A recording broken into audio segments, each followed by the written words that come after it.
Good morning. So మనం కూడా ట్రెండ్ని follow అవుదాం, స్పూన్ డిగ్గింగ్. సో కానీ మనం గోడను గీకడము లేదా నదిలో నీళ్లు ఖాళీ చేయడము అలా కాదు. ప్రజలకు ఉపయోగపడేది, మనకు ఉపయోగపడేది, ఈ ప్రపంచానికి లేదా ఈ వాతావరణానికి ఉపయోగపడే పని స్టార్ట్ చేద్దాం.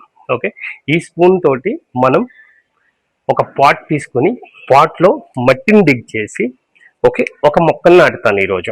ఈరోజు ఒక మొక్కను నాటుతాను. నా ఇన్స్టాగ్రామ్ ఫాలోవర్స్ 135, యూట్యూబ్ ఫాలోవర్స్ 87. ఈరోజు డే 1 నా ఫాలోవర్స్ పెరిగితే, ఎంతమంది ఫాలోవర్స్ పెరిగితే అన్ని మొక్కలు నాటడానికి నేను నిశ్చయించుకున్నాను. మీకు ప్రతిరోజు ఫాలోఅప్ చేస్తాను. సో నేను ఇప్పుడు మట్టి డిగ్ చేశాను, మొక్కను నాటుతాను. ఈరోజు మొక్క వామాకు తెలుసు కదా, వామాకు కొమ్మని తీసుకొచ్చి నేను నాటుతున్నాను. ఇది వామాకు వల్ల చాలా ఉపయోగాలు ఉన్నాయి, మీకు తెలుసు. సో ఇది నేను మొక్కని ఈరోజు ఒక మొక్క నాటుతున్నాను. సో ఎంతమంది ఫాలోవర్స్ పెరిగితే అన్ని మొక్కలు నాటుతాను. మొక్కను నాటేసాం. ఇప్పుడు నీళ్ళు పోసేసి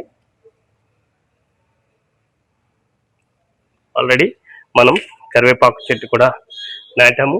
అదేవిధంగా వేరే పాట్స్ కూడా మనం చేసుకున్నాం. So day 1 spoon digging with 1 plant. ఎంతమంది ఫాలోవర్స్ పెరిగితే అంతమంది అన్ని మొక్కలు మనం నాటబోతున్నాం. ఓకే, ఇది అందరికీ ఉపయోగపడుతుంది, ప్రపంచానికి ఉపయోగపడుతుంది, నీ చుట్టుపక్కల వాళ్ళకి ఉపయోగపడుతుంది. ఎందుకంటే మొక్కల వల్ల ఏమేమి ఉపయోగాలు ఉన్నాయో నేను చెప్పవసరం లేదు. జై హింద్, మీ చరణ్.